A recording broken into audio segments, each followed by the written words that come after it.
Salam Bapak Ibu. Hari ini kemarin cocokkan jadwal dengan Pak Esra. Sebenarnya Pak Esra hari ini datang gitu ya, tapi karena ternyata harga tiket mahal banget dan semua penerbangan full, jadi seperti kata pepatah mengatakan tak ada rotan akar pun jadi ya.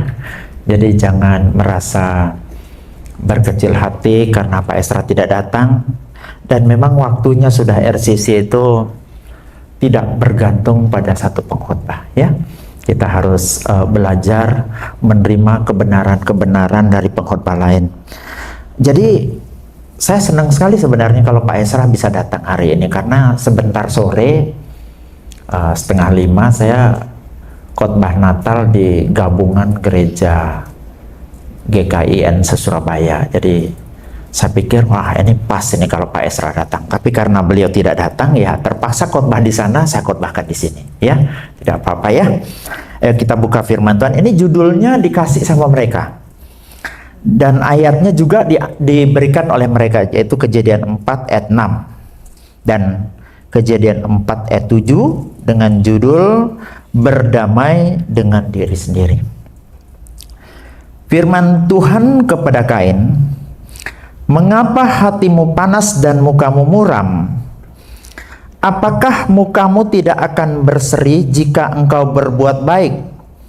Tetapi jika engkau tidak berbuat baik, dosa sudah mengintip di depan pintu. Ia sangat menggoda engkau, tetapi engkau harus berkuasa atasnya." Sebelumnya Bapak Ibu, coba kita lihat dulu definisi berdamai dengan diri sendiri. Karena kita harus paham bedanya antara definisi berdamai dengan diri sendiri dari sudut pandang filosofis atau sudut pandang filsafat dan sudut pandang psikologis. Supaya kita bisa membedakan, nanti jangan dipikir kita memasukkan unsur-unsur filsafat, unsur-unsur psikologis di dalam kekristenan. Ya, berdamai dengan diri sendiri adalah keadaan saat kita sudah mampu menerima semua hal yang ada di dalam diri dan kehidupan kita, mulai dari kelebihan, kekurangan, luka batin, bahkan kesalahan yang kita buat di masa lalu. Sebenarnya berdamai dengan diri sendiri ini secara filosofis itu pertama diungkapkan oleh seseorang bernama Zeno. Zeno dari Citium, yaitu tahun 334 sampai tahun 262 sebelum Masehi. Nah, Zeno inilah karena dia sering mengajar di suatu tempat bernama Stoa ya, Stoa Puikile, sebuah beranda yang dihiasi dengan lukisan-lukisan yang menjadi asal nama aliran ini. Dari Zeno inilah muncul istilah aliran filsafat yang bernama Stoa. Ya. Nah, sebelum kita masuk lebih jauh, kita harus mengerti dulu kenapa saya katakan bahwa berdamai dengan diri sendiri itu akarnya ada pada Zeno ini secara filsafat. Kita lihat dulu ajaran Zeno ya. Pertama, hidup sesuai dengan logos. Ya. Akal budi atau rasionalitas yang dianggap sebagai prinsip dasar alam semesta. Kemarin kita belajar hidup sesuai dengan logos. Jauh sebelum Yohanes mengungkapkan bahwa Kristus itu adalah logos, Yesus itu adalah logos, Zeno itu menganggap bahwa seluruh tatanan alam semesta ini diatur oleh sesuatu yang bernama logos. Tapi dia tidak mengatakan itu Tuhan. Yohanes di kemudian hari 300 tahun kemudian menangkap itu dan menulis dalam Injil Yohanes bahwa logos itu adalah Tuhan. Logos itu adalah Allah. Jadi kesesuaian dengan logos inilah yang dimaksud dengan salah satu berdamai dengan diri sendiri. Yang kedua, fokus pada kebajikan sebagai satu-satunya hal yang diperlukan untuk kebahagiaan. Kebajikan meliputi keadilan, keberanian, pengendalian diri, dan kebijaksanaan. Yang ketiga, menekankan apatheia, ya. Apatheia, ketidakbergantungan emosional atau ketenangan batin, di mana seseorang tidak terganggu oleh hal-hal eksternal seperti kesenangan atau penderitaan. Nah, di kemudian hari, filsuf seperti Seneca, Epictetus, Marcus Aurelius ini mengikuti ajaran ini yang dikenal sebagai Stoicisme. Ya, Stoicisme ini kemudian terkenal sampai sekarang. Bapak Ibu coba buka ajaran-ajaran Stoik ya. Nah, di kemudian hari secara filosofis yang mencetuskan ini Zeno. Tetapi secara psikologis di kemudian hari Sigmund Freud salah satunya yang mengungkapkan ini, bahwa di dalam diri itu ternyata ada yang namanya kepribadian itu terdiri dari ID ya, ego dan super ego. Nah, ini adalah hasrat dasar daripada manusia itu, misalnya keinginan makan, nafsu seksual dan sebagainya. Sementara super ego adalah nilai-nilai yang membatasi ini tadi. Ego yang mendamaikan kedua hal tersebut. Jadi seolah-olah di dalam kepribadian manusia itu ada yang berantem gitu loh. Makanya ketika ego dan super ego berdamai, inilah yang disebut dengan berdamai dengan diri sendiri. Ini menurut psikologi. Tapi apakah sebenarnya secara teologis berdamai dengan diri sendiri itu tidak lebih tua daripada pandangan Zeno tahun 300 sebelum Masehi? Karena Alkitab kita jauh lebih tua daripada itu kan? Alkitab kita kan jauh lebih tua dari itu. Misalnya khusus Perjanjian Lama itu tahun 1400 sebelum Masehi sudah ada. Bagaimana mungkin secara teologis tidak lebih tua? Saya curiga Zeno pun secara tidak langsung mengambil prinsip-prinsip dari Alkitab. Apalagi Sigmund Freud. Jadi Sigmund Freud itu menyadari bahwa di dalam diri itu kayak ada yang memang saling tarik-menarik. Makanya konsep berdamai dengan diri sendiri itu menjadi istilah yang tren. Bukan hanya persoalan psikologis, bukan cuma persoalan filsafat, tetapi ini juga menjadi persoalan teologis. Nah, yang jelas sekarang kita akan belajar, daripada kita bahas itu nanti kita mumet lebih panjang, lebih lanjut. Kita mau bahas secara sederhana saja. Apa sih tandanya orang sudah berdamai dengan diri?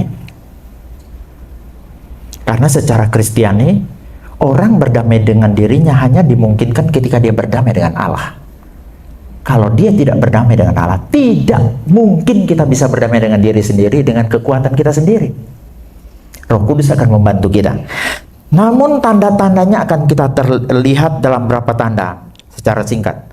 Yang pertama, tidak membanding-bandingkan diri. Perihal membanding-bandingkan diri ini, pertama, itu ada orang yang kita dibanding-bandingkan dengan orang lain, ya. Kalau Bapak Ibu lihat contohnya, coba kita baca dulu ayatnya. Ini kasusnya Yusuf. Yusuf itu dikasihi oleh bapaknya daripada saudara-saudaranya yang lain. Pilih kasih ini adalah sebagai akibat atau manifestasi daripada dibanding-bandingkan.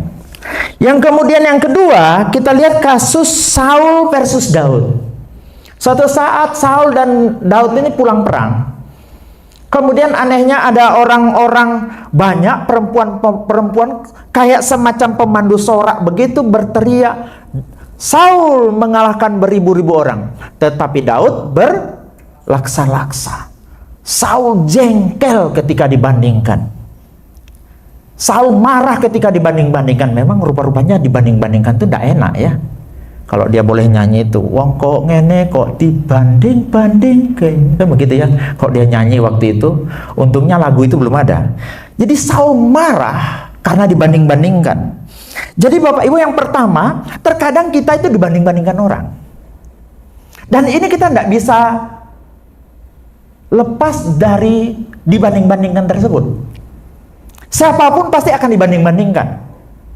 Seorang presiden akan dibandingkan dengan presiden sebelumnya. SBY dulu pernah loh ada kerbau ditulis SB. Pernah ingat? Di sini SB, namanya kerbau SB. Waktu dianggap Pak SB itu mungkin gerakannya lambat. Nggak tahu Jokowi lagi kayak gimana penggambarannya, ya, sampai disebut Mulyono, ya, benar nggak?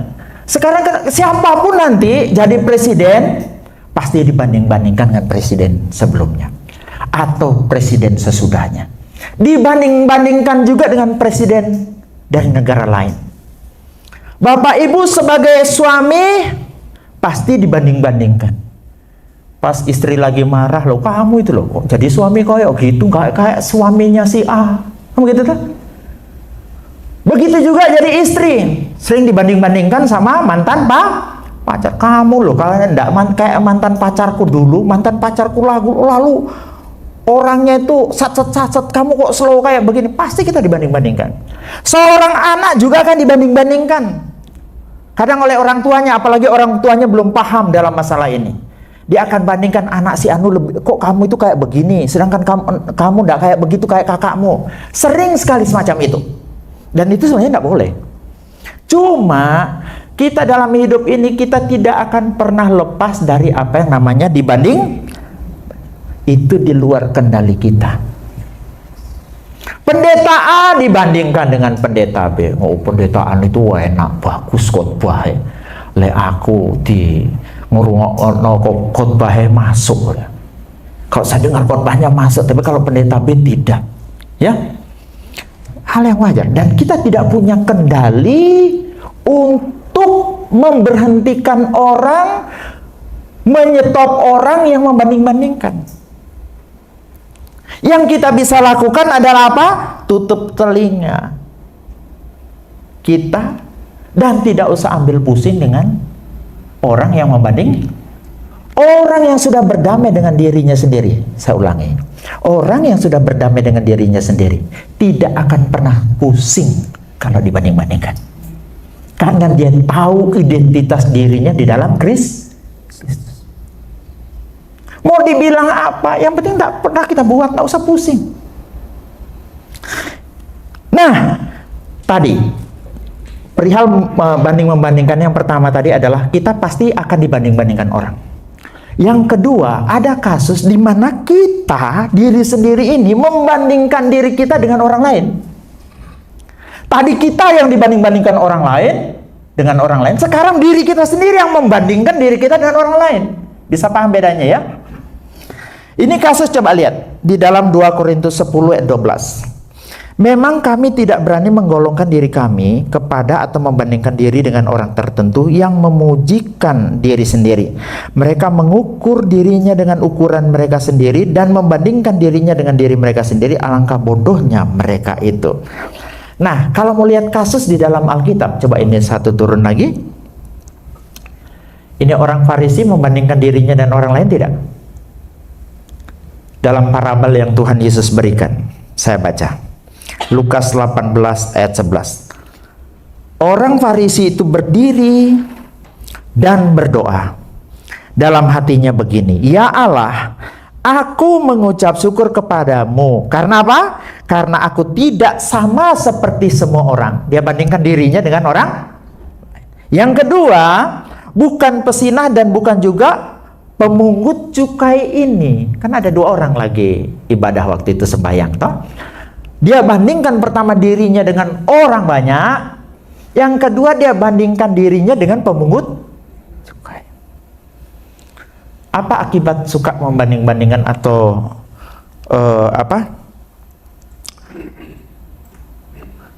kebiasaan membanding-bandingkan diri ini? Akibatnya pertama itu sombong. Kalau kita merasa lebih dari orang, pasti kita merasa sombong. Yang kedua, kalau kita lebih rendah dari orang yang kita bandingkan, itu kita merasa iri, benci, iri, benci ini terjadi pada si Kain ketika persembahannya tidak diterima. Jadi saya tidak lebih lanjut ke situ karena dasar-dasar untuk mengungkapkan bagaimana si Kain membandingkan dirinya dengan Habel itu tidak terlalu kuat sebenarnya. Jadi maka saya juga heran dengan panitia yang mengirim ayat semacam itu kepada saya. Cuma artinya saya gali dari tempat lain di kemudian hari. Yang ketiga, pertama, kita akan dibanding-bandingkan oleh orang banyak atau oleh orang lain. Yang kedua, kita sendiri akan membandingkan diri kita dengan orang lain. Yang ketiga, kita membandingkan diri kita dengan diri kita sendiri. Ini terjadi di Korintus. Mereka mengukur dirinya dengan ukuran mereka sendiri, yang garis merah atau yang warna merah, membandingkan dirinya dengan diri mereka sendiri. Alangkah bodohnya mereka itu. Jadi Paulus mengkritik guru-guru palsu yang membandingkan dirinya sendiri dengan dirinya sendiri. Apa maksudnya? Paulus menganggap tindakan membandingkan diri sendiri dengan diri sendiri itu adalah sebuah kebodohan. Kenapa? Karena membandingkan diri sendiri dengan diri sendiri itu adalah suatu tindakan subjektif. Ya. Paulus menyatakan bahwa tindakan membandingkan diri dengan standar yang diciptakan sendiri adalah tindakan yang tidak berakal budi. Ini menunjukkan apa? Kebodohan karena standar tersebut tidak memiliki nilai objektif atau ilahi. Mereka hanya mencari pengakuan dengan membandingkan diri mereka sendiri dengan kelompok kecil mereka sendiri tanpa memperhatikan ukuran Allah. Sebelumnya saya mau cerita, pernah dengar comparing apples to apple? Pernah dengar ya? Ya, pernah dengar. Itu sebenarnya berasal pada abad ke-16. Waktu itu orang membandingkan enak mana sih jeruk dengan apel. Nah, cara membandingkan antara jeruk dengan apel ini kemudian dianggap tidak objektif karena jenis buah yang berbeda, ya. Yang satu berair, bentuknya beda. Dan jeruk itu juga bermacam-macam. Ada jeruk Bali, jeruk Shanghai, jeruk macam-macam. Tetapi apel juga banyak macam, tetapi mirip-mirip lah. Sehingga pada waktu itu muncullah ide, kalau ingin objektif dalam membandingkan sesuatu harus apple to apple. Jadi kalau membandingkan apel ya harus dengan apel. Apel Washington kah? Apel New Zealand kah? Apel Malang kah? Jadi nggak boleh membandingkan apel dengan jeruk. Dan kalau kita membandingkan apel dengan jeruk, kita tanya enak mana apel dengan jeruk, itu namanya tidak apple to apple. Apple to apple harus membandingkan enak mana apel Malang dengan apel Washington. Ini prinsip ini membandingkan diri dengan ukuran sendiri itu sama. Karena membuat standar sendiri sakara PDW tanpa ukuran yang paten atau ukuran yang benar. Saya beri contoh begini. Mungkin pernah saya sampaikan di sini, ada anak kecil lari-lari. Mama, saya sudah setinggi Goliat. Saya sudah setinggi Goliat. Loh, kok kamu merasa tinggimu setinggi Goliat? Nak, padahal tinggimu baru 70 cm. Iya, Mama. Saya sudah ukur diri saya. Dilihat ke sana ternyata ukurannya adalah ukuran buatan sendiri. Tidak menggunakan ukuran standar. Orang Korintus, guru-guru palsu di Korintus itu membuat ukuran sendiri. Mereka merasa hebat karena ukurannya sendiri, bukan ukuran standar yang dibuat oleh Allah. Jadi dalam urusan membanding-bandingkan ini, terkadang kita dibanding-bandingkan orang banyak.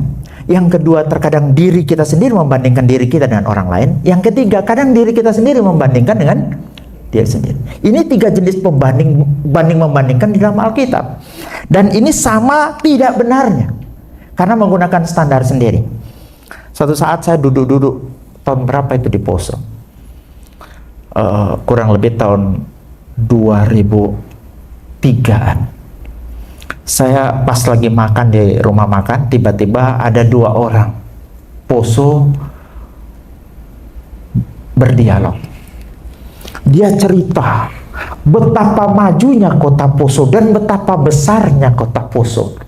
Saya yang dengar itu ketawa sambil dengan dialek Poso dia bilang, woi jangan balik, Poso ini besar, kota besar sekali, kota maju sekali. Saya dengar itu ketawa lah, karena jumlah penduduk Poso itu Bapak Ibu seluruhnya sampai hari ini itu masih 250.000 atau 275.000. Tidak secuilnya ujungnya Surabaya ya. Dan kemajuannya apanya yang perlu dibanggakan? Saya lihat di sana itu nggak ada. Saya maklum, karena mereka pembandingnya tidak ada. Membandingkan Poso dengan Poso. Lah kalau mau bandingkan sesuatu ya bandingkan dengan kota lain lah. Sejauh mana sebenarnya Poso itu maju? Selanjutnya begini.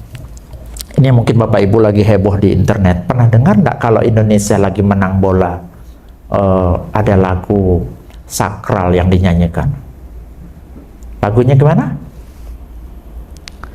Tanah airku tidak kulupakan. Setiap habis main bola, pemain bola itu kan ngumpul dan seluruh supporter di stadion itu kan ngumpul menyanyikan itu. Tanah airku tidak kulupakan, kan terkenang selamat hidupku. Pernah nonton bola ya? Seperti itu. Sampai dianggap lagu tersebut sakral. Sampai di Eropa terenyuh dengan lagu tersebut. Malaysia tidak mau melok-melok bikin lagu kayak begitu. Judulnya apa?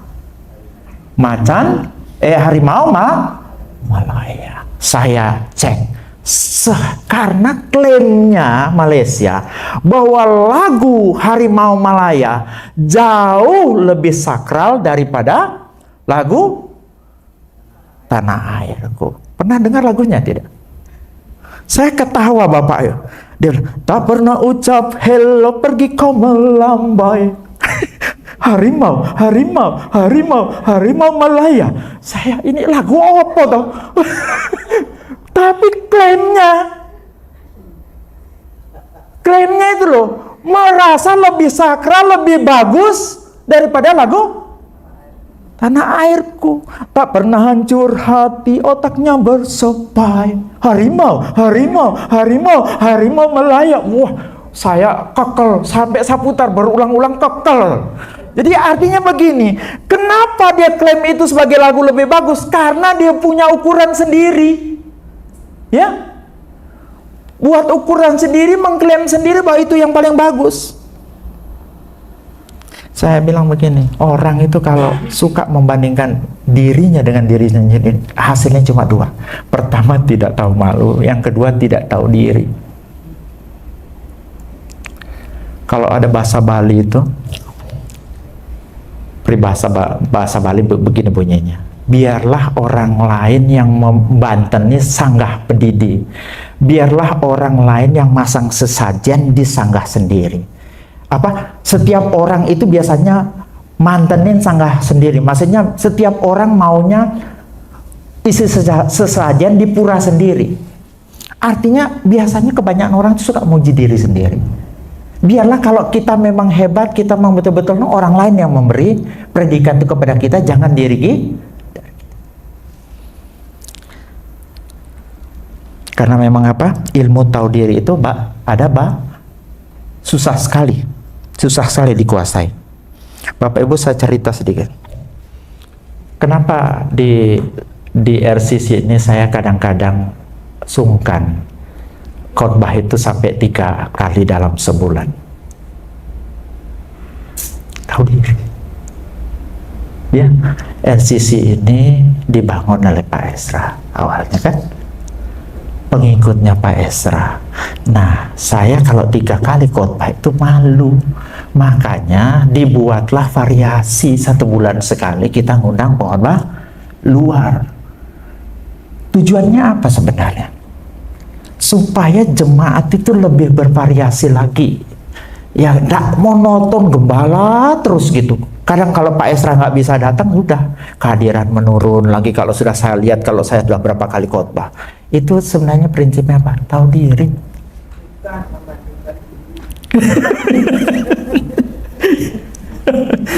Ya, jadi penting sekali orang yang sudah berdamai dengan sendirinya, tidak akan membanding-bandingkan dirinya dengan orang lain dan dengan diri sendiri. Ya begitu ya Bu, terjebak ya. Yang kedua, orang yang berdamai dengan diri sendiri itu akan memaafkan diri. Siapa sih di bumi ini tidak pernah salah? Siapa sih yang selama hidupnya tidak pernah bikin kesalahan? Ada ya? Alkitab katakan bahwa semua kita itu telah berbuat dosa. Semua pernah salah. Kapan hari kita belajar? Cuma bedanya satu, ada kesalahan yang tidak ketahuan, atau bentuk kesalahannya beda. Ada yang jatuh dalam korupsi, yang lain tidak. Ada yang jatuh dalam dosa pencurian, yang lain tidak mungkin. Ada yang jatuh dalam dosa persinahan, yang lain tidak. Cuma bentuk-bentuk dosanya mungkin berbeda-beda. Ya. Tetapi semua kita pernah salah. Dan Alkitab mengatakan ketika kita mengakui dosa kita, kita minta ampun sama Tuhan, kita sungguh-sungguh mau datang sama Tuhan dan darah Yesus menyucikan. Janji firman Tuhan itu apa? Sekalipun dosamu merah seperti kermesi, akan menjadi putih seperti salju. Sekalipun merah seperti kain kusumba, akan menjadi putih seperti bulu domba. Saya jelaskan dulu apa itu kain kermesi. Kermesi itu adalah warna yang diambil dari serangga. Ya, serangga ini bernama kermes atau Coccus ilicis. Ya, coba kasih tunjuk gambarnya, Bang Ben ya. Ya, dia ini serangga ini dijemur, kemudian ditumbuk, dijadikan pewarna. Warna yang dihasilkan dari serangga ini, Coccus ilicis ini, adalah warna yang sangat tahan dan tidak mudah luntur. Jadi tadi kain yang warnanya putih ketika dicelupkan 2 kali, 1-2 sampai 2 kali ke dalam serangga ini, pewarna ini, itu susah sekali di kemudian hari luntur atau berubah warna. Makanya pada zaman dulu sangat digemari. Begitu juga dengan kain kusumba. Kain kusumba ini ada pandangan. Yang pertama mengatakan bahwa kusumba ini sejenis tumbuhan yang kemudian dipakai untuk mewarnai bulu domba. Bulu domba yang tadinya putih, wulu itu yang putih, kemudian diwarnai dengan warna kain kusumba ini, sehingga kain kusumba tersebut yang tadinya putih berubah menjadi merah yang tidak bisa hilang, tidak bisa pudar. Tuhan mengatakan, sekalipun dosamu merah seperti kermesi, sekalipun dosamu merah seperti kain kusumba, akan menjadi putih seperti salju, akan menjadi putih seperti bulu domba. Artinya apa? Tuhan bisa memutihkan, Tuhan bisa merubah yang merah, yang kotor, yang benar-benar berdosa menjadi suci. Asal kita benar-benar sungguh bertobat. Yang kedua, dosa itu dilemparkan, tadi dirubah dari merah ke putih. Yang kedua, dibuang di tubir-tubir laut. Coba kita lihat dalam Mika 7 ayat 19. Biarlah ia kembali menyayangi kita, menghapuskan kesalahan-kesalahan kita, dan apa? Melemparkan dosa kita ke dalam apa? Tubir-tubir laut. Tubir-tubir itu metsolah, ya. Metsolah itu kalau dilihat dalam pengertiannya itu menunjuk kepada palung laut. Palung laut, ya. Jadi titik terdalam di dalam laut. Nah, di dunia ini palung yang paling dalam apa? Mariana. Ya, kedalamannya 10.994 meter, hampir 11 kilo kedalamannya. Jadi kalau Bapak Ibu tahu, itu gunung tertinggi di dunia, Mount Everest itu, kalau dicelupkan ke dalam palung Mariana, dia masih 2 kilo jaraknya dari permukaan laut. tenggelam itu gunung tertinggi itu. Dan Tuhan buang ke dalam palung-palung laut itu. Apalagi palung yang ke dalam, palung Tonga, itu dalam juga ya, beda tipis dengan itu Mariana. Ada juga palung Filipina, Kuril Kamchatka, itu semua palung. Jadi Tuhan itu seperti dia gambarkan metaforanya, dia buang ke palung Mariana, dia buang ke dalam palung-palung yang dalam itu, sampai tidak ada yang bisa cari ke sana. Karena mau sampai ke palung Mariana, kita butuh kapal selam khusus, kalau tidak meledak karena tekanannya begitu luar biasa. Sebelum saya kemari, saya tuh suka nyelam, panah ikan di laut. Waktu itu perut saya kan agak gede ya, jadi ada pelampung begitu. Ternyata menyelam di laut itu jauh lebih sulit daripada menyelam di air tawar. Kalau Bapak Ibu nyelam di air tawar langsung bisa turun, tapi di laut kita butuh pemberat untuk bisa masuk ke dalam. Ini baru di pantai, apalagi cerita di dalam palung. Dan Alkitab katakan dosa kita tuh dibuang ke sana sampai tidak ada yang bisa cari. Dosa kita tadi sudah dirubah dari merah ke putih, dibuang ke dalam tubir laut, tidak ada yang bisa cari.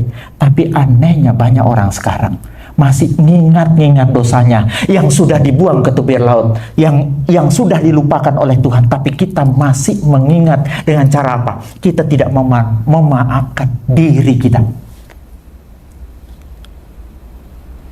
Tuhan sudah menghapus dosa kita yang kita lakukan, tapi kita tidak memaafkan diri kita. Aneh, karena tidak memaafkan diri sama dengan tidak menerima, tidak mau menerima pengampunan yang Tuhan berikan. Kemudian dosa kita juga dibuang ke dalam tubir laut. Selain tubir laut, dosa kita dipisahkan sejauh timur dari barat. Ada yang tahu jaraknya timur dari barat? Coba kita baca dulu Mazmur 103. Tetapi setinggi langit di atas bumi, demikianlah besarnya kasih setianya atas orang-orang yang takut akan Dia. Sejauh timur dari barat, demikianlah jauhnya daripada kita pelanggaran kita. Bapak Ibu tahu nggak secara astronomis berapa jaraknya timur dan barat? Sebenarnya nggak bisa diukur.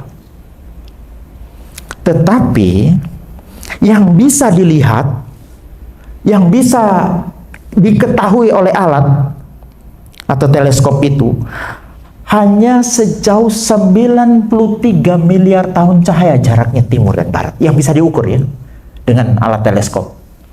Ini artinya Bapak Ibu naik pesawat dengan kecepatan cahaya yaitu 300.000 kilometer per detik.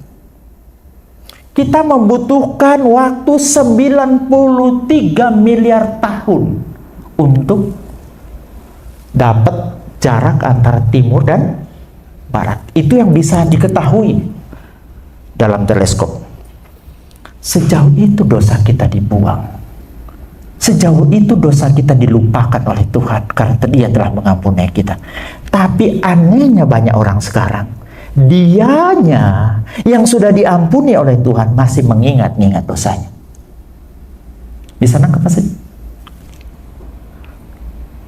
Ada dulu orang mahasiswa, dia jatuh dalam dosa perzinahan. Dia didisiplin kurang lebih 2 tahun. Dan setelah 2 tahun itu, dia udah ngikuti proses disiplin. Ketika proses disiplinnya sudah selesai, dia bukannya langsung ketika disuruh melayani, dia nggak mau Bapak Ibu. Dia nggak mau. Ditanyalah sama pembinanya, kenapa kamu tidak mau melayani? Saya berdosa. Loh, kenapa kamu merasa berdosa? Emangnya kamu bikin dosa baru? Tidak, dosa yang mana? Yang lalu itu. Berarti langsung ini pembinanya bilang, kalau begitu kamu ini tidak pernah berdamai dengan dirimu sendiri. Kamu tidak pernah memaafkan dirimu sendiri. Tuhan saja memaafkan kamu. Tuhan mengampuni kamu, tapi kamu tidak memaafkan dirimu.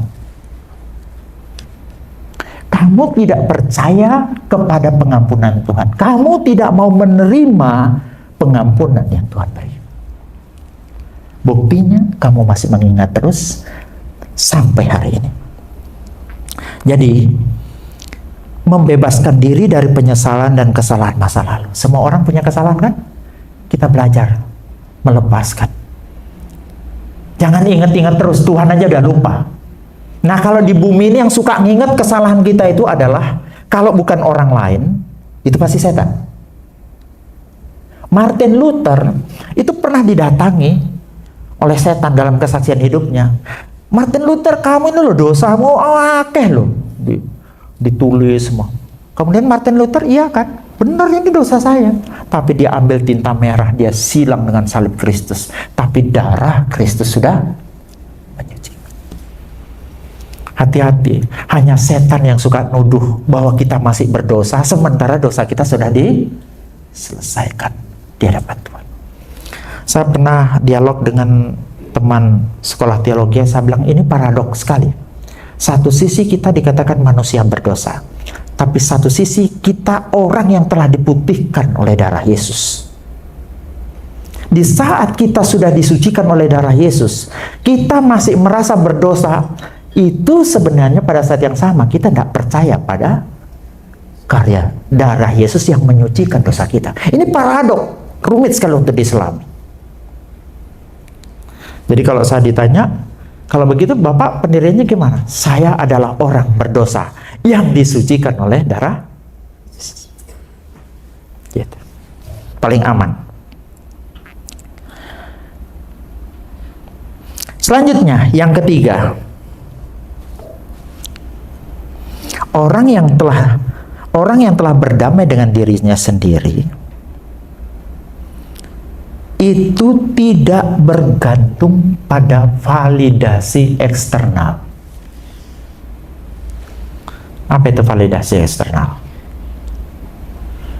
Semacam penerimaan, pengakuan ya dari luar. Coba kita baca dalam Galatia 2 ayat 20, namun aku hidup tetapi bukan aku lagi, aku sendiri yang hidup melainkan Kristus yang hidup di dalam aku, dan hidupku yang kuhidupi sekarang di dalam daging adalah hidup oleh iman di dalam anak Allah yang telah mengasihi aku dan menyerahkan dirinya untuk aku, melainkan Kristus yang hidup di dalam aku. Kalau Bapak Ibu, hidup yang baru kita adalah Kristus yang hidup di dalam diri kita. Validasi apa yang kita perlukan yang dari luar? Jadi makanya banyak orang-orang sekarang tanpa sadar terperangkap dalam validasi eksternal. Apa-apa yang dikerjakan itu dengan tujuan pertama mencari pujian atau penerimaan atau pengakuan. Dalam kasus di Alkitab ada orang-orang Farisi. Kalau dia berdoa tujuannya itu bukan benar-benar cari Tuhan, tapi cari pengakuan. Supaya orang lihat dia, oh dia orang rohani. Doa di jalan. Alkitab katakan mereka sudah menerima upahnya. Upahnya apa? Ya dipuji orang itu. Pengakuan dari orang itu. Tetapi tidak diakui dan tidak diterima doanya oleh Tuhan. Memberi dengan cara dipublikasikan. Ini dalam tahun politik kemarin banyak itu. Ngasih apapun dipublikasikan oleh politisi-politisi itu. Itu juga sebenarnya apa yang dilakukan itu cuma untuk mendapat pujian dan penerimaan. Berdoa panjang dan puitis. Berdoa juga bisa loh, tujuannya untuk dapat pengakuan. Misalnya kalau disuruh berdoa kemudian dia atur doanya sedemikian rupa. Kalau orang-orang Indonesia Timur hebat-hebat loh berdoa. Kayak baca puisi, oh pada siang yang indah ini Tuhan. Ini doa makannya. Kami sungguh bersyukur atas keindahan matahari yang terbit secara luar biasa di tengah-tengah langit yang biru. Puitis banget. Kami berdoa Tuhan, doa makan ini bagi janda-janda darat, laut, dan udara. Sampai semuanya didoakan. Puitis. Jadi padahal doanya itu tidak tertuju kepada Tuhan, tapi doanya itu ingin hanya dapat pengakuan. Sehingga pada akhirnya ketika amin, orang bilang hebat doamu. Ya, jadi banyak orang semacam itu. Tapi kalau orang yang benar-benar sudah berdamai dengan dirinya, Dia tidak butuh validasi eksternal. Mau diakui orang, mau diterima orang, mau dipuji orang, nggak pusing. Ya, kalau orang sudah berdamai dengan dirinya sendiri, sebagai bentuk dia setelah berdamai dengan Allah, tidak akan mengharapkan pujian eksternal.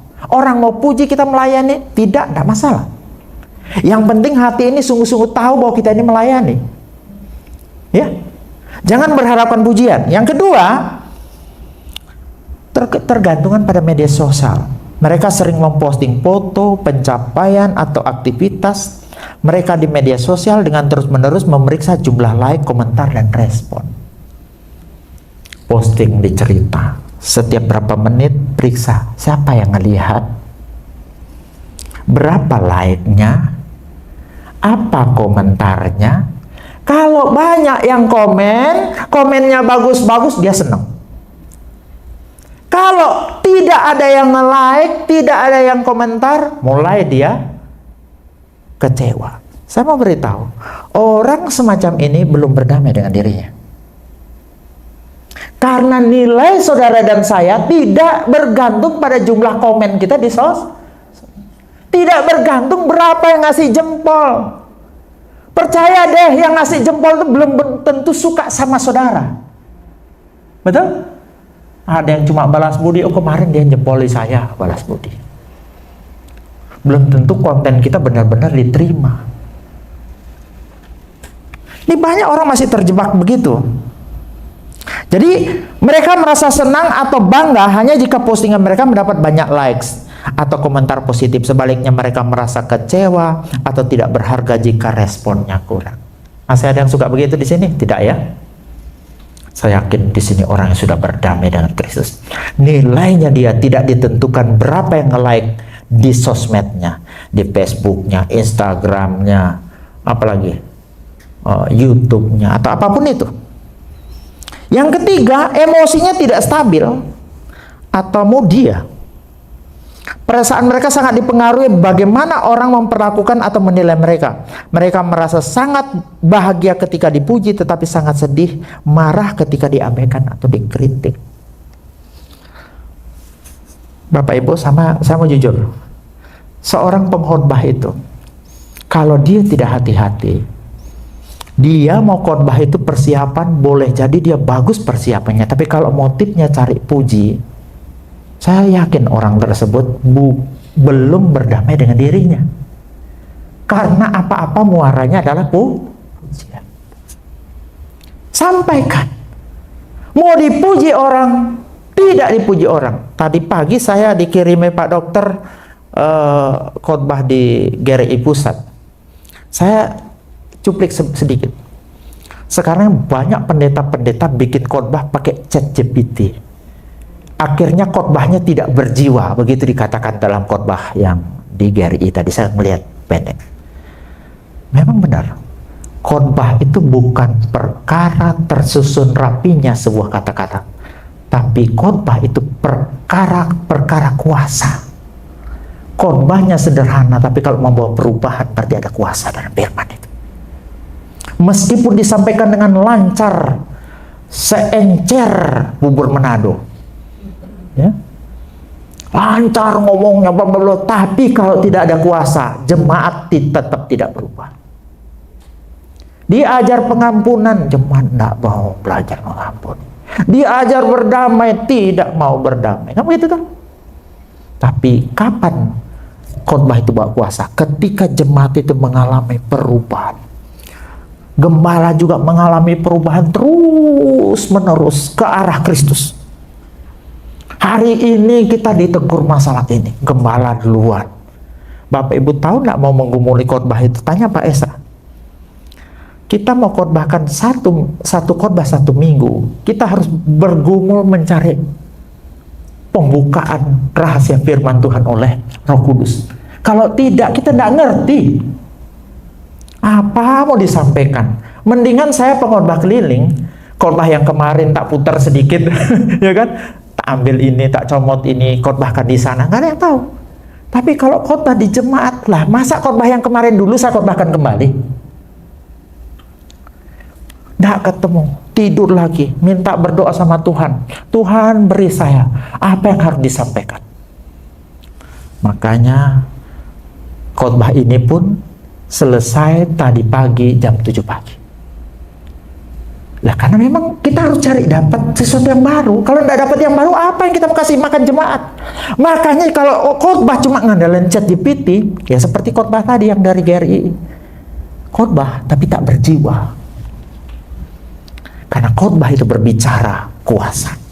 Kuasa yang merubah. Di saat seorang pengkhotbah di sini berdiri di sini, dia sedang menyampaikan isi hati Tuhan. Bahkan kemarin yang biasa khotbah di sini 1 bulan, kemarin 2 kali ya, Pak dosen STTI itu Pak Yosef ya, Pak Yosef, Pak Dr. Yosef itu, beliau dosen STTI. Dia pernah bilang begini, Bapak Ibu tahu nggak bahwa di depan itu ketika engkau sedang di mimbar, engkau sedang menyampaikan isi hati Tuhan. Beda kami dengan para dosen. Kalau dosen itu materinya sudah ada dari tahun ke tahun, itu terus diajar. Tapi kalau di mimbar harus cari Tuhan, apa yang harus disampaikan kepada jemaat Tuhan. Nah, jadi kalau orang yang sudah berdamai dengan Tuhan, percayalah, dia tidak akan butuh validasi eksternal. Dipuji dan tidak dipuji orang, tidak masalah. Ya, tidak masalah. Karena nilai kita ditentukan karena kita di dalam Kristus Yesus. Yang keempat, dia berdamai dengan keadaan. Orang yang berdamai dengan dirinya sendiri, dia akan berdamai dengan keadaan. Artinya dia akan merayakan keberhasilan dengan syukur. Kalau ada suksesnya, dia akan bersyukur. Karena dia menerima semua keadaan yang terjadi. Jadi ada keadaan yang kita tidak bisa ubah, ada keadaan yang bisa kita ubah. Keadaan yang tidak bisa kita ubah, ya kita tidak ada jalan lain kecuali menerimanya. Berdamai dengan keadaan yang tidak bisa diubah ini adalah suatu bentuk nyata bahwa saudara dan saya sudah berdamai dengan diri sendiri. Banyak hal loh yang kita tidak bisa ubah. Sehebat apapun kita, sebanyak duit apapun kita tidak bisa menghindar kematian, betul? Kalau kita tidak berdamai dengannya bagaimana? Kita mau tolak itu barang. Dan masih banyak hal-hal lain lagi yang kita tidak bisa ubah. Dan kalau memang itu berhasil, yang kita lakukan adalah bersyukur, merayakannya dengan syukur. Yang kedua, menerima setiap kegagalan sebagai proses. Kalau gagal, terima. Anggap itu sebagai proses sebagai proses yang diizinkan Tuhan. Kapan hari saya khotbah tentang menikmati proses Tuhan. Banyak hal yang kita dapat pelajari di sana, terutama masalah Paulus ya. Dalam 2 Korintus 19 ayat 9 sampai 10, Paulus itu belajar menerima duri dalam dagingnya. Dia mau tolak tuh duri dalam daging, dia terima. Banyak Bapak Ibu hal-hal yang harus memang kita dengan lapang dada menerimanya. Orang yang berdamai dengan dirinya akan menerima keadaan-keadaan yang tidak bisa dia rubah. Caranya adalah berdamai dengan itu.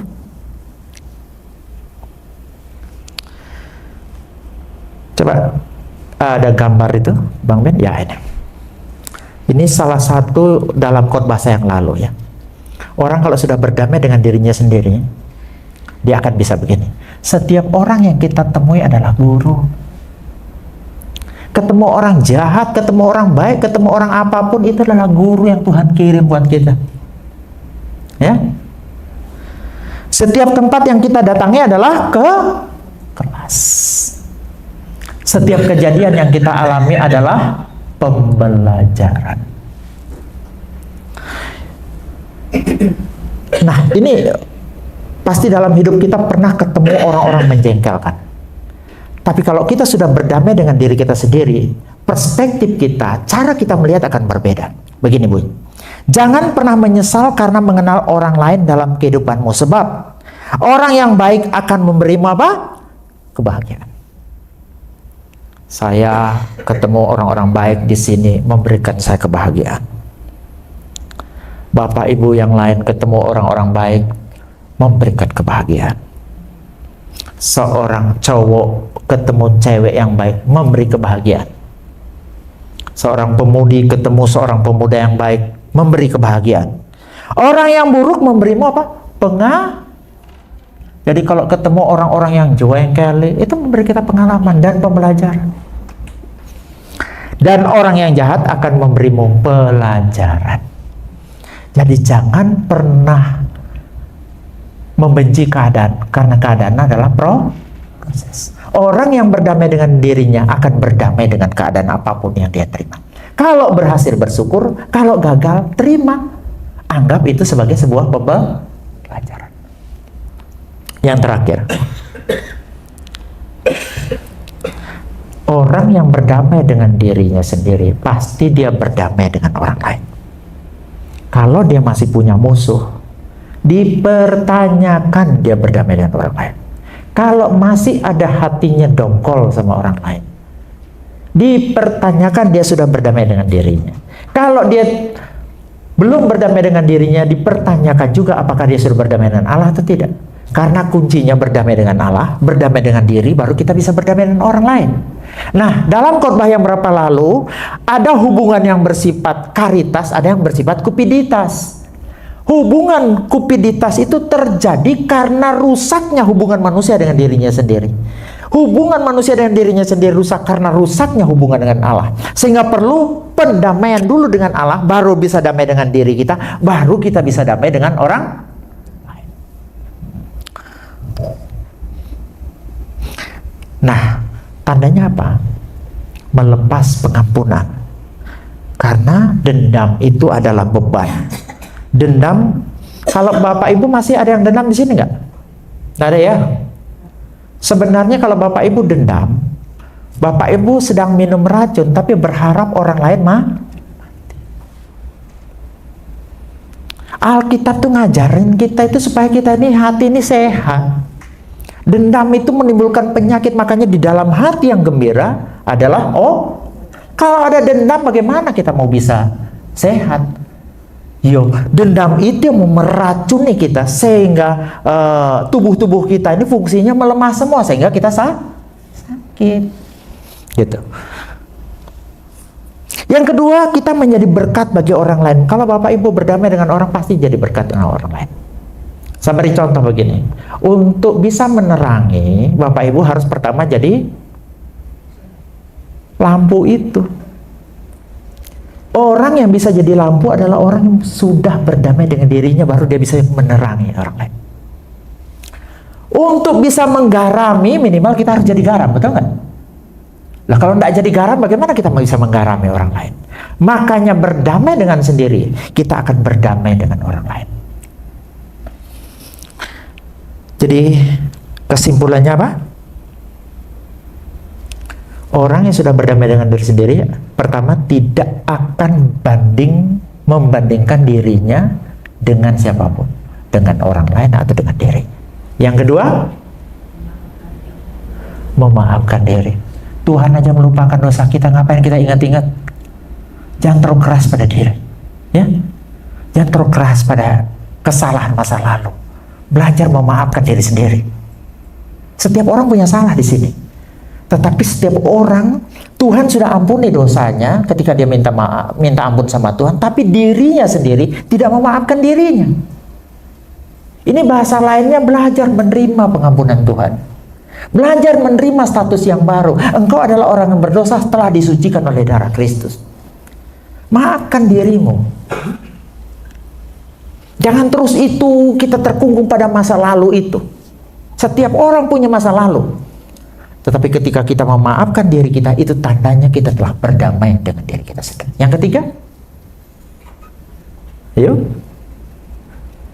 tidak membutuhkan validasi kalau ke gereja murni karena rindu Tuhan, bukan supaya dibilang, alim dia. Kalau mau berdoa benar-benar tertuju pada Tuhan, bukan makan puji, bukan cari pujian, dibuat doanya indah-indah, padahal tujuannya ke samping, bukan ke atas. Apapun kita lakukan, melayani, WL, tujuannya hanya untuk Tuhan, bukan untuk diri sendiri. Yang keempat, ayo, ada yang ingat? Berdamai dengan keadaan. Orang yang berdamai dengan dirinya pasti dia menerima keadaannya. Kalau berhasil syukur, kalau gagal belajar neri sebagai sebuah proses. Karena proses saudara itu jauh lebih penting daripada kebahagiaan saudara. Karena targetnya Tuhan untukmu adalah keindahan saudara dan saya. Yang keempat, yang kelima, berdamai dengan orang lain. Kalau kelima hal ini ada pada kita, berarti kita telah berdamai dengan diri kita. Kita juga telah berdamai dengan Tuhan. Natal memperdamaikan kita, manusia berdosa, dengan Tuhan yang Maha Suci, Tuhan Yesus.